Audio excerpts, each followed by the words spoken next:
Hello and welcome to the Late Fragments podcast, in which I discuss the apparently verboten subjects of politics, money, sex and religion with remarkable octogenarians. This week I'll be talking to another nonagenarian, Penelope Lively. It was a particular thrill for me to meet Penelope. She's a great literary hero of mine. The author of many prize-winning novels and short story collections for both adults and children. It's her Booker Prize-winning novel Moon Tiger and her Carnegie Prize-winning children's book The Ghost of Thomas Kemp, for which she's best known. Now in her 92nd year, Lively is no longer writing, but she is reading and thinking constantly. Old age is a subject which particularly interests her. Her most recent memoir, Ammonites and Leaping Fish, is a must-read for anyone interested in the tricks and truth of memory. And during our time together, there wasn't a single subject that she shied away from.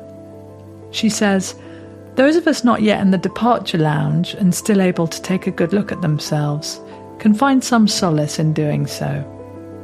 I hope you enjoy listening. Penelope Lively, welcome to Late Fragments. Thank you for having me. We're going to start with money. I'm interested to know what your childhood view of money was. Well, it was slightly complex because it was a view of piastres, not pounds, shillings and pence, because I was growing up in Egypt. And I did have pocket money. I had 5 piastres a month. Goodness knows how much that was worth. But I can't remember being remotely interested in money. I don't remember it being talked about very much. We were living in what passed for the country outside Cairo. It was we were surrounded by fields of sugarcane and berseem, and we went into Cairo about once a week and kind of lived it up at Gazira Sporting Club. I don't remember money ever sort of arising very much, no. Did your parents talk about it? Were you aware of there being a lack or plenty, or? I think we were perfectly comfortably off. My father worked, he got out to Egypt as a very young man, oddly because at that time in the early 1930s there was unemployment in this country that reached up to the professional classes as well. So young men like him who left university often found it quite difficult to get jobs. Oddly, people like him only went into they went into law, they went into medicine. They didn't go into industry as they would nowadays. So there was a sort of more limited range of jobs, and an awful lot went overseas. An awful lot went to India, of course. My father went to somehow got a job in Egypt as assistant to the governor of the National Bank of Egypt, who was an Englishman, because this is the point when Egypt is not exactly colonial, but it's under British administration. So that was how I got born there and grew up there. So my mother didn't work, which would have been, absolutely normal for middle-class women of her time and her era. So she didn't work, nor did she look after me. There was a nanny who looked after me who was called Lucy. And I imagine that my father was sort of, well enough paid so that we were, reasonably comfortably off.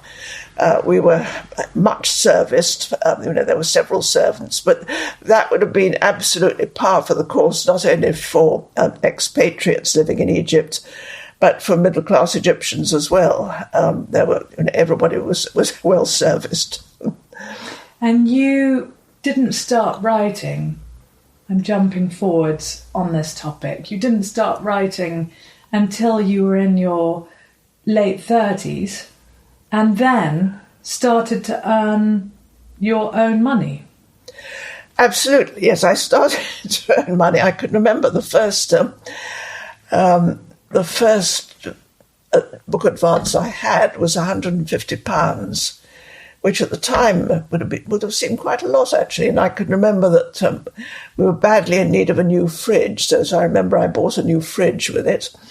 And with what was left, the rest of it, I bought Pevsner's Buildings of England. I bought as many volumes as I could afford of Pevsner's Buildings of England because we were very keen on what we used to call Pevsnering, going around and with Pevsner in hand and looking at the buildings in a town or wherever. So that was my sort of splurge of something that was, the fridge was something that was necessary. That was something, the pilsners were not necessary, but much wanted. Was it a motivating factor for you when you started to write? Was it ever, I need to earn money as well as my husband, or it wasn't? I certainly thought I would like to, because he obviously had been the primary earner. I didn't. My first book advance was when I started writing, which was when my youngest child went to school. And I did very much feel that I would like to be earning as well. I thought it was rather unfair that he was the breadwinner entirely. And so that I wouldn't exactly call it a motivation, but the main motivation was that I wanted to write. I felt that I might be able to, and I wanted to. But it was there in the back of my mind, and I was hugely glad, actually, when eventually I did start to earn money, that eventually I was able to sort of pay him back, as it were, because he was an academic, and towards the end of his working life, he got very fed up with what had happened to the universities, effectively under Thatcher, that the universities were being run by the administrators rather than by the academics, and he hated this. He said if I was 20 years younger, I'd stay on and fight it, but as it was, he just thought he'd like to take early retirement, which was actually on offer. He was then in his I think he was about 60, I think, and early retirement was on offer. He sort of lost a fair amount in pension and that kind of thing, but he had sufficient confidence in me to think that I'd probably be going on earning, and I said, let's go for it. So then I became the principal earner, and so I felt that I'd been able to I'd made his early retirement possible, and paid him back, as it were. So that was quite satisfactory. Must have brought with it a lovely sense of equality in the relationship, togetherness, did it? Yes, I think it did. Yes, I mean to be an unearning wife in a marriage, I think, I think I always felt, yes, that I didn't have any money that was my own. That if I bought him a birthday present, I was effectively buying it with his money. And I didn't want the relationship to be like that. But if I hadn't gone into writing, I certainly would have worked in some other way. I mean, I'd started to think, what can I do? And the sort of, the kind of accepted thing that most women of my kind then, with the university degree, was to go into teaching. But I knew I'd have to take teaching qualifications, which was rather a sort of off-putting. But that was, if the writing hadn't worked out, yes, I'm sure I would probably have gone into teaching. It's no mean feat supporting yourself financially as a writer. Many writers don't manage it. Exactly. I mean, exactly. I was thinking back then, I had when a little bit later I had various writer friends. Nearly all of them had been in the same position as me. They'd been fortunate enough to be married to someone who was able to support them both until they could get going as writers. Yeah, it is incredibly difficult, yeah. Increasingly so for people, I think. I'm sure. I think it's worse, if anything, yeah. Have you been extravagant? Are you a person that enjoys spending or not really? I don't think I'm extravagant, no. And the way we lived, we weren't extravagant. We weren't people who had lavish holidays or anything like that. Our extravagance is, and I'm still, I'm talking about when my husband was still alive, and when we didn't have a lot of money, because, yes, it was a long time before I was actually earning what you would see as sort of substantial amounts of money. But when we did have a bit to spare, pictures, we bought pictures that we couldn't afford. That was perhaps an extravagance. That was the kind of thing that we spent money on, but not things like holidays. No, I don't think I've ever been extravagant, and I still feel slightly guilty if I spend a large amount of money on something for myself, which actually I never do now. Imagine you buy a lot of books. I buy an awful lot of books. I don't see that as extravagance. I see that as necessity. I mean, for a writer, books are a total necessity, and so the money spent on that is like money, frankly, spent on food. So I can remember actually being told off by my publisher because when they first came in at some literary festival, somebody had asked me a question about a Kindle, and I'd said contemptuously, oh, I'd never want to read one of those, I want a proper book, I wouldn't dream of it. And I remember my publisher saying crossly afterwards, you shouldn't say that, because actually a lot of your readers, it's actually a lot of your middle-aged women readers are the sort of people who actually have leapt onto Kindle straight away, so don't say that. Yes, of course. And nowadays I'm one of them, yes.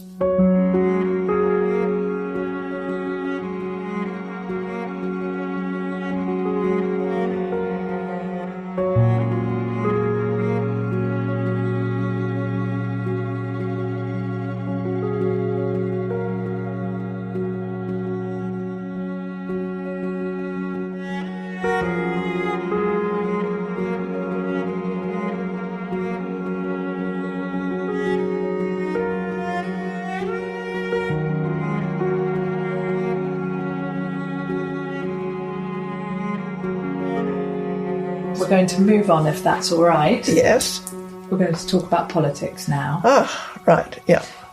I was very interested to read you saying that the older I get, the more important it seems to become. I really need to know what's going on. Absolutely, yes. I mean, as long as I'm still here, I need to see the action, as it were. I mean, I listen to the news 3 times a day. I always watch the 10 o'clock news. I have to take a paper and read as much as I can of the paper. I think it's to do with being tethered to the world, to do with trying to understand what's going on, and looking backwards over. I mean, if you're as old as I am when you're 90, you've lived through an awful lot of history, as it were. And so, looking back and seeing how the history that you've lived through has given way to this. And my husband was an academic. He was a political theorist, but he was extremely interested in politics, but in the working world. And well, he's been dead for over 20 years now. But I constantly find myself looking at something that's happened and thinking, what would he be saying about it? What would he be saying about, for heaven's sake, Trump? Jack, my husband's best-known academic book was A Study of Democracy. It's just called Democracy, and he's very much used as a sort of the historiographer of democracy and analyst of the concept of democracy. And in a time far, beyond when he died, what would he say to the fact that democracy in America has thrown up Trump? I mean, this would, or frankly, in this country, Boris Johnson as well, but Trump far, far more. I don't know. I want to know what he would say about it. If he would say that this demonstrates flaws in the democratic system that he hadn't thought about, or if actually he had anticipated this kind of thing, I don't know. Do you have any idea what he would have thought? I don't, apart from the fact that he would be aghast. I don't know, no. Are you aghast? I'm totally aghast, yes. And do you follow it in the way one follows a sort of terrible soap opera, where you think, what terrible thing is going to happen next? Well, yes. Yes, because there is the appalling possibility that Trump might get re-elected. And I have many good American friends. Sadly, most of them are dead now, but we always spent a lot of time in America. We had very close friends in New England, and we used to spend most of every summer back in the 1980s and slightly beyond. We used to spend most summers in America with them. So I know that part of America, which of course is totally untypical of America. It's East Coast academic, intellectual America, which is far from typical. But I just think of how these friends of mine, well, that I know what those of them who are still left, the younger ones, I know what they're feeling about this. It's a nightmare. Somebody told me yesterday he's got 91 court cases. against something him. like that. And he has a condition. He has this thing called narcissistic personality disorder, which is quite a serious, psychiatric disorder. And the thought that the most significant country in the world was run and may yet be run again by a man with a psychiatric disorder is dismaying to a degree. And what about British politics? Well, actually, slightly relieved that I think we do live in a rather different political climate. Although I think this kind of thing is seems to be around most countries of the world. I've always been what sort of slightly left of centre. Jack was interesting as a political theorist. He was extremely pragmatic. I mean, he was always obviously left rather than right, but he was pragmatic in the way that he looked at politics. I mean, in fact, he was an old Lib Dem supporter. He used to say that back in those days they were actually more radical than the Labour Party was. And as a voter, I've swerved between Lib Dem or whatever they become, and Labour. I don't know. No, I've never voted Conservative, and I doubt that I ever will. But I've tried to be a bit pragmatic like him and sort of try to look at what policies actually are. Did you spar politically, you and he? No, because I knew that he was so much more knowledgeable and so much more perceptible. It was rather that I tried to learn from him. I can't remember that we ever really disagreed over politics, no. How important do you think it is to remain engaged, however dismaying the situation is, with politics? Oh, I think it's terribly important. I think you can't give up. I mean, after all, you're an onlooker, really. You are part of it because you're a voter. You've got a vote, so there is something you can do. But mainly, you're an onlooker, and depending on who you are in society, you may be someone who is deeply affected by what is going on. I think probably that me, a sort of elderly middle class, I'm not particularly affected probably by, changes in government. If a Labour government comes in, it's not going to particularly affect me any more than the Conservative one does. But for other people, the situation is entirely different, and whatever government there is can make a difference, yeah. You were born in 1933, so you can clearly remember, presumably, the impact of fascism and the way political extremes can reap havoc. Does that worry you about the future? Yes, I think it worries me the way in which the kind of Trump supporter syndrome seems to be echoed in other countries as well. That is rather worrying. And I can remember, I think, when I was a student, as an undergraduate, I certainly wasn't at all interested in politics. And oddly, students then, I think, were much less involved than they are today. I mean, the first time I became, in a sense, politically aware was with the Suez Crisis, which I felt deeply about, because here we were suddenly. I mean, it wasn't that long ago that I'd been living in Egypt and it had been my home country, and now here was my country invading, bombing the country that I still in a way thought was home, and for what I saw as all the wrong reasons.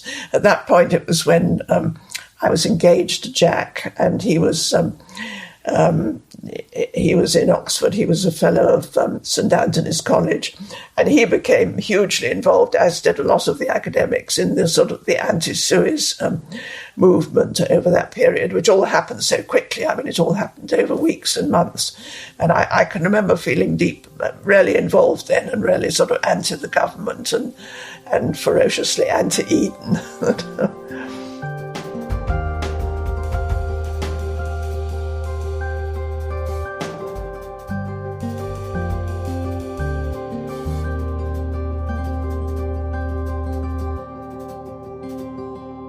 we're going to move on to sex and love. Okay. I'd like to start to talk about your mother. Your parents got divorced, which was very rare in those days. I believe she'd fallen in love with somebody else. Yes, she went off with someone else at the end of the war. She met someone who had been in the army out in Egypt and went off with him. And so my father was left, and she hadn't. So they were divorced. And she hadn't asked for custody, so my father was left with me, effectively. So the poor man was a single father of a sort of traumatised teenager. And I came back to England at the end of the war. He followed as soon as he could when he'd wound up his affairs out there. And yes, so then I spent my teenage years living with him in London, and he got married again eventually. And did it feel terribly shocking at the time? It was a bit shocking. I can remember I was sent to boarding school. I'd never been to school of any kind, but my poor father had to do something with me, and it sort of made sense to send me to boarding school. And I can remember that the headmistress, when I had me in her study and said, "Penelope, your parents are divorced, and there's only one other girl in the school who has divorced parents, and I've had to say to both of you that it's really not very nice, so it's something you shouldn't talk about." So that was very much the attitude, yes, that it was something slightly shameful, and you slightly felt that the shame wiped off onto you as well. I wonder slightly now why I didn't make more fuss about it. I was desperately unhappy at boarding school. I was almost suicidally unhappy. And I do slightly wonder why I didn't make that more. If I'd made that much more apparent to him, I think he would have done something about it. But I somehow didn't, and it may be that, I was, whether that was just me or whether it was that teenagers of my time did more bite the bullet than they do nowadays. Well, it was the 1940s. I think everyone had a stiffer upper lip, didn't they? I think it may have been something like that, yeah. I do remember thinking, and it was I look at it now, and it was a very sophisticated thought. I remember thinking, I shall never be as unhappy as this again, but I shall get through it. And yes, that was right. It was a very long time before I was as unhappy as that again, and then for different reasons. Did you rescue your relationship with your mother ever? Yes, she came back to England with. I didn't see her for 2 years after the divorce. She and the man she'd then married, they made their way slowly back to England by way of yachting in the Mediterranean, and so I didn't see her for 2 years. By which time I was someone else, as it were, and. Yes, I certainly had a relationship with her. She'd never been a good mother. I had a relationship with her for the rest of her life. It was one that was slightly uneasy, I suppose, because I didn't hugely get on with her. She left England again much later. She couldn't stand the climate. She went and lived in Malta. But I used to go out and see her a great deal, and when she was very old, I brought her back to this country because I was told that the care homes there were appalling. So at the end, yes, Jack and I made sure that she was all right. We put her in a care home in North London when she was, I suppose about the age I am now, and she still lived on for a few more years. So it wasn't a close relationship. Later in life, of course, she needed me. I was the only child, and she did desperately need me, and she was very interested in my children. So I wouldn't call it, a sort of a tremendously happy relationship, but it was one. How important was it for you in your own marriage to do the best that you could? Oh, very important. I would have wanted the marriage to last. We both did. All marriages have periods of white water, don't they? Every long marriage has its difficult passages, and of course we had difficult passages. But I always felt very much so that I was determined that we would get through them, and I knew that he felt the same. He felt that marriage as an institution was important, and we had married at the point when when we were married in the 1950s, late 1950s. Young people then who'd fallen in love and wanted to be together just didn't live together. It just wasn't done. It would have been to do with parents. I look around the circle of friends that we had then, and we were nearly all couples. There wasn't anybody who had lived together before marriage. If you wanted to get together and be together, you got married, and that was that. So we all married younger. I think that was why we all married so much younger than they do nowadays. I was married at 24 and the mother by the time I was 25. And that would be quite unusual nowadays for middle-class women. And you've lived 25 years without him. Yes. Does that feel like less of a life or just a very different kind of a life? It's a very different life because it's a life. It's the life in which there is just you. And as you know, if you're married, there is a sense in which there's just you, but there's also the sense in which you're us. And so you're this kind of confederacy of two. And when you no longer have that, yes, that is a huge difference. There's always this odd feeling, and I still have it, that he's not there to turn to and say, what do you think about this, that, or the other? Should I do this? Particularly, advice about what to do. And let alone the kind of practical things like when things go wrong with the house and a radiator needs bleeding or some things I can't do. But that in a sense is sort of minor things, but it is a challenge, yes, being on your own when you have been used to being a couple. I think if you probably never have, then you're used to it, as it were, and you manage. But if you have been the half of a couple and you've lost the us part of your person, of your life, then it is quite difficult to get used to that.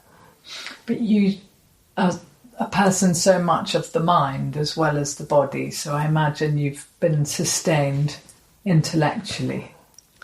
I have, yes. I've gone on doing what I was doing when we were married, which was reading and writing, the two things that I do and that were important to me. So, in that sense, life went on. I went on immediately. Went on with writing, and probably was sustained by that. I think my own period of grieving and of grief was probably very much helped by the fact that I had a life of the mind that I was determined to carry on with, and that helped a great deal. Yeah. Mm.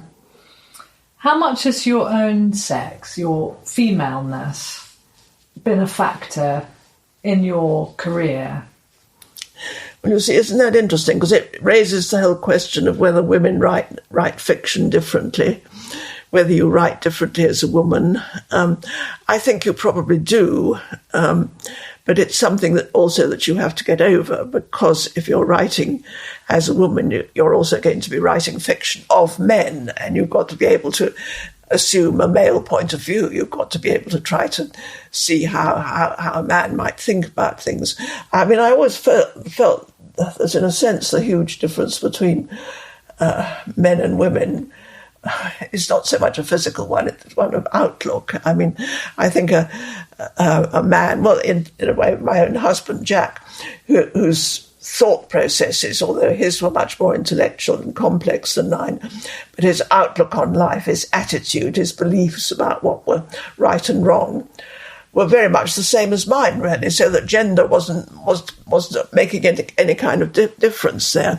And I think that enters into your attitude towards writing if you're a novelist as well.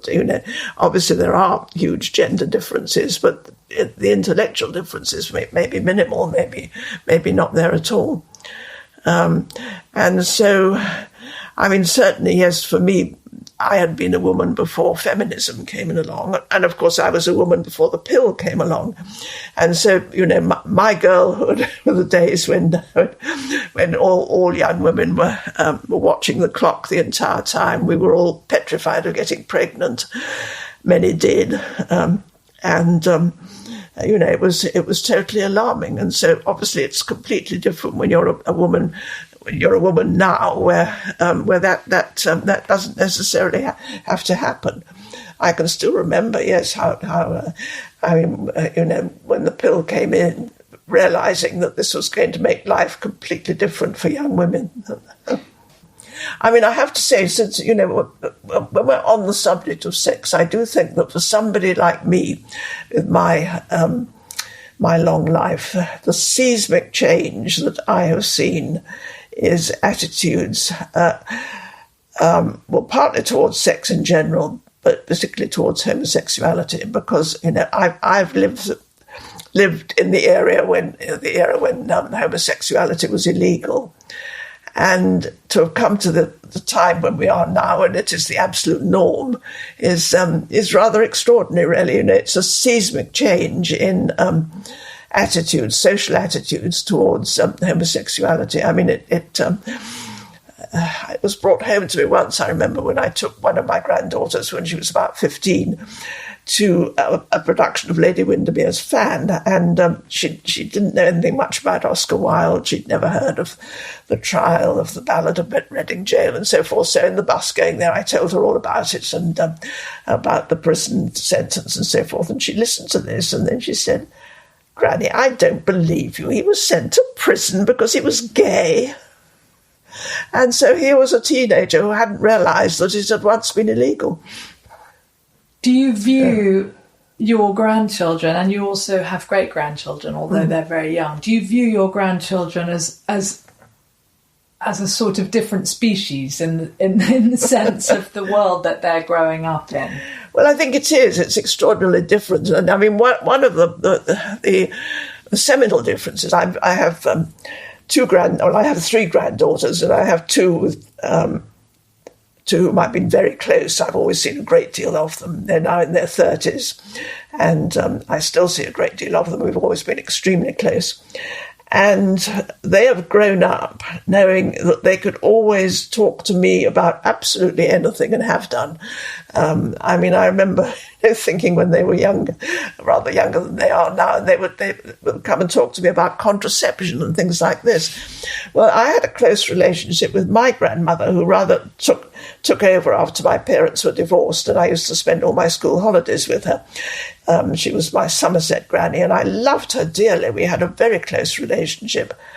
But there were areas that were sex was unmentionable. It was as though it didn't exist, although she'd had 3 children. There were whole areas that I certainly couldn't have discussed with her. So we had a close relationship, and a very happy one. But I knew that you were treading on ice in certain areas, and so my granddaughters have grown up with me probably rather tiresomely, totally unshockable. Can they talk to you about anything at all? Absolutely anything, yes. They do.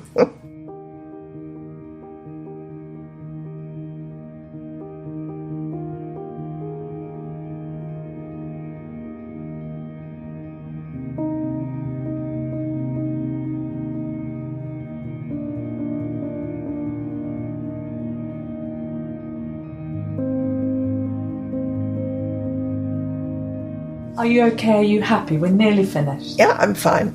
We're going to talk now about religion. Right. Do you have a religion? Have you ever had a religion?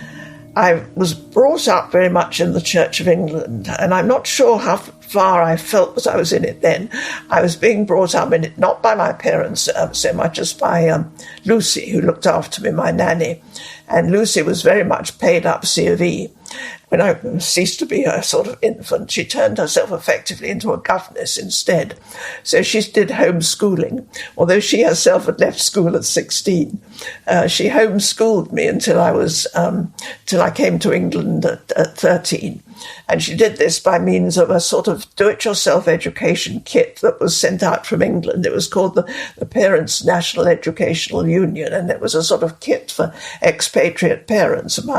And she used this. They sent the timetables and the books, some of which never got to us because they went to the bottom of the Mediterranean in the 1940s. So she was doing all that, and we started every day with what was called Bible study, and we read our way effectively through the Bible. So I became extremely familiar with the Bible. I have to say there were bits like Leviticus that had Lucy running for cover, where there were slightly unmentionable things like women who had issues of blood, and I'd say, "Lucy, what's that?" And but I'm extremely grateful for that, because it's given me a knowledge of the King James Bible, that wonderful language, the mythologies that we need. You can't understand poetry, you can't understand painting if you don't have some of the biblical mythology. I know that academics teaching English in the universities now say that one of the first things they have to do is tell students to read the Bible, because if you haven't read the Bible, you're going to find a lot of poetry references difficult to understand, and many other references. So I'm extremely grateful for that. It didn't make me a Christian, but it made me extremely appreciative of the litany, as it were. And I still am. I mean, I'm an agnostic now, and have been. I realised, I think, that I was. My grandmother, this beloved grandmother with whom I spent all the school holidays, she was very much paid up COV, yes, and we went to church every Sunday in the little church that I still absolutely love and still. My daughter and I, she's equally agnostic, but we'd still love going to services there. We support the church. We help it in every possible way. But here we are. We're both agnostics. We want the system to keep going, and in our case, the plant. This lovely little 15th century chapel in West Somerset. So I came out to my grandmother, I remember, when I was about 16. I think I felt I had to admit to her that I was not paid up Christian, and she took it very well, actually. And we went through the 10 Commandments together, and I pointed out that most of them, I absolutely shared her beliefs. Thou shalt not steal, thou shalt not kill, certain reservations, about one thing and another. But the main things, I still believed exactly what she believed, and so she forgave me for this. Yes, she was broad-minded, and she forgave me for my my absence of religion, as it were. And Jack also, obviously, I think he would have probably called himself atheist rather than agnostic. And we were not married in a church. No, we were married in a registry office. If one's intellectually questioning, is one ever going to be a straightforward believer, do you think, if by default you challenge things? I don't know. I think I've never been brave enough to talk to friends who I know would call themselves Christians, how they cope with this. I mean, do they actually believe? What is God? How can you believe that there is something, a presence, or something that is God? How can they possibly believe this? And I feel I should have this conversation with believers, and maybe it's not too late. I can think of at least one believing friend who I think I might perhaps do this at some point. But I don't know how they do it, yes. And you don't feel an increasing need for the comfort it provides as you get older, necessarily? Oh, I'd love it. I mean, I envy people, and I can remember Jack saying exactly the same thing. He had a colleague in Ireland. He used to go over to Ireland. He was external examiner to the big university in Dublin, and his colleague there, the political theorist there, the professor of politics, was a Jesuit priest. He was Father Connor Martin. They were very close friends. And Connor Martin's way of dealing with Jack, I think I can remember hearing him saying, Jack, I know you're not a believer, but you're a spiritual man. And I think what he meant was he meant was you're an intellectual, you're somebody who questions things, who thinks about things, who has beliefs about what is right and what is wrong. I think that probably was the sort of thing he was meaning. And he died, and Jack, because he'd been so close to him, the family, he was one of 5, and they were all either priests or nuns, and they asked Jack to come over for the funeral. There was a big funeral in the cathedral in Dublin, and Jack, rather to his embarrassment, was invited to sit in the front row with the family, and so there was this huge Catholic funeral mass. And he said he was just unbelievably moved, because he realised that when the priest in charge was said at some point, Connor is now in heaven with our Father, that they really believed that. And he thought, how wonderful to be able to believe something like that. Yes, I certainly envy the sort of comforts of religion, yeah. Do you get spiritual sustenance from your writing? I know you don't necessarily write books for publication anymore, is that right? I'm not writing anymore, period. Not writing anymore, writing letters. Right. I'm writing. I still keep a diary. Yes, I've been keeping a diary for years and years. So I do a bit of diary writing, which is like doing a bit of exercises, as it were, doing a bit of physio. And has it ever in your life given you a sort of faith of sorts or spiritual sustenance? I don't think I could say that, really, no. I realise that I miss it in a way, but I don't think I'm missing it because it was spiritual sustenance. I'm missing it because it was intellectual stimulation. I realise that I'm missing the intellectual stimulation of writing a novel. And even when you weren't actually doing it, it was hanging around in there, and you were sort of working away at that scene you'd got stuck in, and you'd got 2 people in a room and you didn't know what they were going to say to each other and that kind of thing. So I miss that, but I can't really call that spiritual. Was it a conscious decision to stop? It sort of was, actually, yes. Yes, I had published 3 books in my 80s, a collection of short stories, the book Ammonites and Leaping Fish, and a novel. And I think I realised that I wasn't going to be able, frankly, to write another novel. I knew that it would be more of a labour than a pleasure. There is a sense in which I think the body certainly wears out in old age in every possible way, but I think the mind wears out as well. I would find it very difficult, I think, to do the sort of to find the enormous creative energy that you have to be writing a novel, just where you don't have the physical energy. I don't think if you're a writer that, well, certainly for me, I don't think I would have the creative energy to start trying to do it now. Is there anything to be recommended about getting older? For me, there is one absolutely to be recommended thing. It's the thought that I shall never, ever see Heathrow again. Heathrow Airport. I travelled an awful lot in the 1990s and the hundreds, and book-related travel for the British Council, book events of one kind or another. I remember there was one year when I saw Heathrow. I was at Heathrow 12 times. And the thought of, never doing that again is a total release. I never want to go anywhere again then. And one of the slightly liberating things about extreme old age is that you actually no longer want the things that you used to want. I certainly don't want to go out in the evening anymore. I haven't the slightest desire to go out anywhere in the evening. And, back, a few decade or two ago, I would have felt a bit put out if I hadn't had at least one evening out during the week. Absolutely no desire to travel anywhere whatsoever again. What, even within England?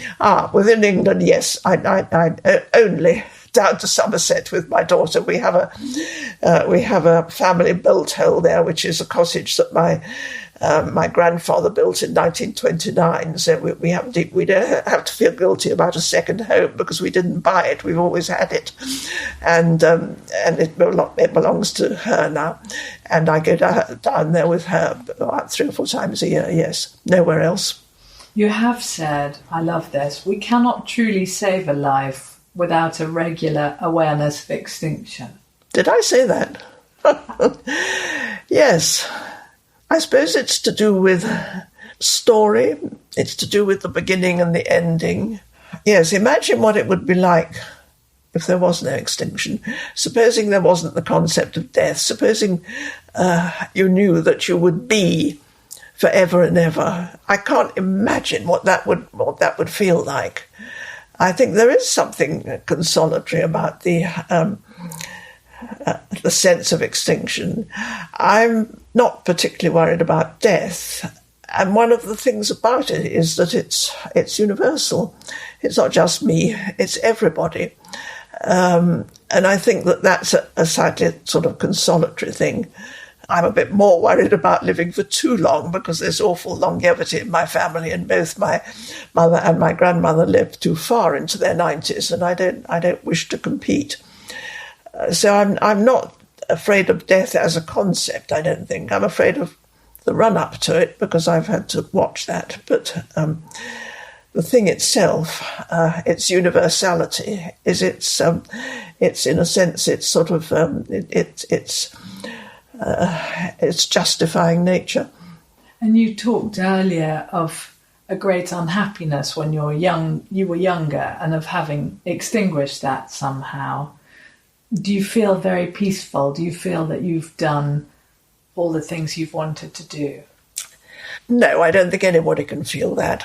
Certainly not, because you feel, you just look at the things you feel you could have done better, relationships that you could have managed better. I feel some guilt about my relationship with my mother, because I think I look at it a bit more now from her side, and I realise that it must have been difficult for her too.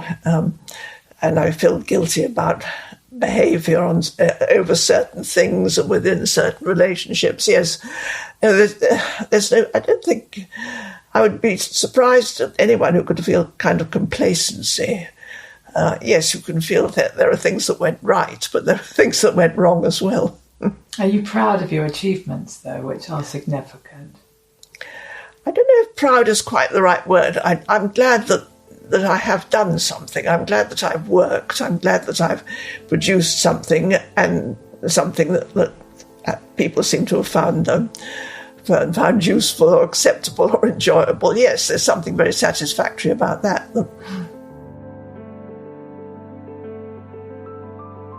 Thank you for listening to the Late Fragments podcast. If you're enjoying the podcast and would like to hear more, please subscribe on your app of choice, or you can follow us on all the usual social media channels. In the next episode, I'll be talking to the 87-year-old explorer John Blashford Snell. In the meantime, my thanks to Louis Fulford-Smith for the sound production and edit, and to Harry Dundas for the music and original score. Until next time, goodbye.